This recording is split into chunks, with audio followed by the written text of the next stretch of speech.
नमस्कार शेतकरी मित्रांनो.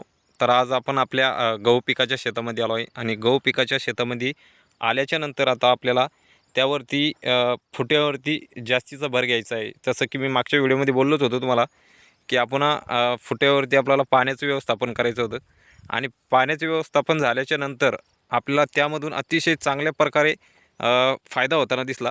तुम्ही बघू शकता चांगल्या प्रकारे आपल्याला त्यामधून फुटवे निघताना दिसले.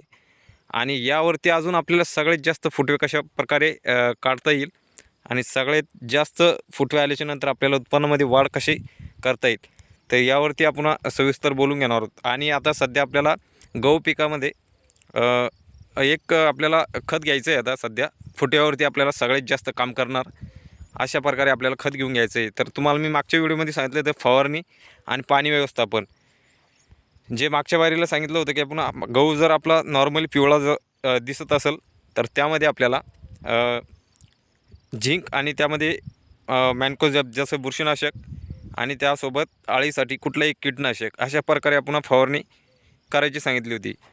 तर त्यामध्ये फवारणी झाल्याच्या नंतर आपल्याला अतिशय त्यामधून क्वालिटी एक नंबर क्वालिटी आपल्याला दिसत आहे. त्यामध्ये अतिशय काळोखीपणा आणि चांगल्या प्रकारे आता वाढ होताना पानांची रुंदपणा आणि कुठल्याही आपल्या गहू पिकामध्ये पिवळासरपणा दिसत नाही. त्यामागचं काम फक्त की जे आपण नियोजन केलं होतं मागच्या व्हिडिओमध्ये सांगितलंच तुम्हाला, जे मागे आपण एक 15 दिवस पहिले नियोजन केलं होतं त्यामधून अतिशय आपल्याला चांगला फायदा होताना दिसला. तर तुम्ही बघू शकता आपल्या गहू पिकाला सरासरी म्हटलं तर 30 फुट्यावरची 30 फुटवे आपल्या आता सध्या गहू पिकामध्ये सध्या उपलब्ध झाले. तर यामागचं कारण फक्त आपण चांगल्या प्रकारे नियोजन करून अतिशय त्यामधून फुटव्यांची वाढ करून घेतली आणि यापेक्षा आपल्याला परत फुटव्यांची संख्या कशी वाढवता येईल यावरती आता आपल्याला खतावरती स्पष्टपणे बोलून घ्यायचं आहे. आणि आता सध्या आपलं पाणी एक चौथं पाणी आता आपल्याला लावून घ्यायचं आहे. तर आता आपल्याला चौथं पाणी लावून घ्यायच्या पहिले आपल्याला एक खत टाकून घेणं आहे. तर त्या खतामधून अतिशय आपल्याला चांगल्या प्रकारे फायदा होताना दिसेल. तर खत असं आहे की त्यामध्ये आपल्याला 1846 परत त्यामध्ये 25 किलो आपल्याला पोटॅश घ्यायचं आहे. 1846 म्हणजे 18% आपल्याला नत्र आणि 46% स्फुरद म्हणजे फॉस्फरस आणि 25% आपल्याला 25 किलो आपण पोटॅश घेणार आहोत. तर त्यामधून आपल्याला चांगल्या प्रकारे फायदा होणार आहे. जसं की 18%मध्ये जे नत्र असतं 1846मध्ये 18%मध्ये आपल्याला चांगली वाढ होताना दिसेल त्यामध्ये युरिया असल्या कारणाने. आणि वाढ झाली तर आपल्या गहू पिकाला कुठलेही आपल्या रोग म्हणजे चांगल्या प्रकारे क्वालिटी आणि एक सक्सेसदार राहील. आणि दुसरी गोष्ट पुन्हा त्यामध्ये स्फुरद 46% त्यामधून आपल्याला भयानकपणे आपल्या गहू पिकाला क्वालिटी टिकून राहील आणि मुळ्यांची संख्या वाढेल आणि रोगकारक शक्ती वाढून जाईल आपल्या गव्हाची.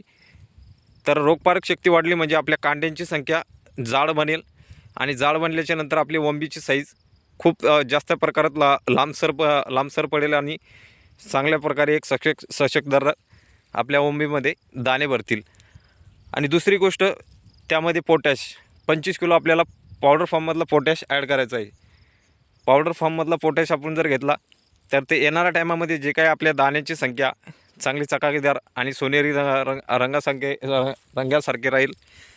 आणि त्यामध्ये आपल्याला परत पोटॅश घेतल्याच्या नंतर त्यामधून चांगल्या प्रकारे आपल्याला पोटॅश 1840 जे तुम्हाला खत सांगितलं मी नत्राने आपल्याला वाढ होताना दिसेल, थोड्या प्रमाणात क्वालिटी दिसेल. आणि दुसरी गोष्ट सुपर फॉस्फेट म्हणजे स्फुरद 46% त्यामध्ये आपल्याला मुळांची संख्या वाढ होताना दिसेल आणि रोगकारक शक्ती वाढून जाईल आपल्या गहू पिकामध्ये. आणि चांगल्या प्रकारे क्वालिटी राहिली म्हणजे आपल्या गहू पिकामध्ये कुठलीही समस्या आपल्या गहू पिकामध्ये दिसून येणार नाही. आणि चांगल्या प्रकारे क्वालिटी आपल्या गहू पिकामध्ये राहिली म्हणजे आपल्या गहू पिकाला कुठलीही हानी होणार नाही. जसं की बरेचसे शेतकरी सांगतात की ओंब्यामध्ये आल्याच्यानंतर परिपक्व झाल्याच्यानंतर पाणी दिल्याच्यानंतर गहू पडत असतो. तर असं काही नाही. आपल्या क्षेत्रामध्ये कुठल्याही टायमाला पाणी दिलं तर आपला गहू कुठलेही एक 5x5सुद्धा पडत नाही आपला गहू खाली.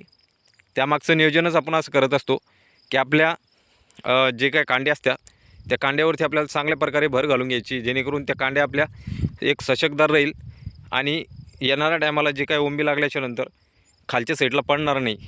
यासाठीच आपण आता नियोजन करत असतो. आणि इथपर्यंत आपले फुटवे निघले एक 30 ते 35 त्यावरती जास्त फुटवे. परत आपल्याला सध्या फुटवे जास्त कसे वाढवता येईल यावरती आपण आता सध्या तुम्हाला खताचा डोस सांगितला मी. एक 4थ्या पाण्यावरती आपल्याला आता सध्या फेकून घ्यायचं आहे. त्यानंतर आपण एक पोटरा म्हणजे ज्या टायमाला गहू नेसवत असतो खालच्या साईडला त्या टायमाला आपल्याला फक्त एक लास्ट अँड बेस्ट खत घ्यायचं आहे. आणि आता एक सध्या घ्यायचं आहे, जसं की 4थ्या पाण्याला तुम्ही बघू शकता या स्टेजला आपल्याला ते एक खत घ्यायचं आहे सध्या, जसं की 1846. तुम्हाला सांगितलं मी नत्राचं आपल्याला परिणाम काय दिसून येईल, स्फुरदचा काय दिसून येईल आणि पोट्याचं काय दिसून येईल. यामधून आपल्याला 100% आपल्या उत्पन्नामध्ये वाढ होईल. आणि वाढ झाली तर आपल्या 100% आपल्याला फायदा होणार. तसं की गहू पिकामध्ये जास्तीचं म्हणजे नत्राची गरज नसते.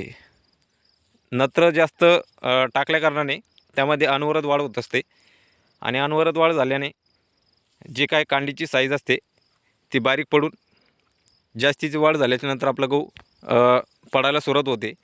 ओंब्या टाकल्याच्यानंतर पडायला सुरुवात होते. त्यासाठी आपल्याला पहिले गहू पिकामध्ये जे स्टम असतात ते चांगल्या प्रकारे मजबूत करून घ्यायचे आपल्याला. आणि जाड आणि एकदम क्वालिटी यावरती आपल्याला चांगलं फोकस करून घ्यायचे. तरच आपल्याला एकरी 28 ते 30 क्विंटल उत्पन्न निघायला शक्य आहे आणि निघणार.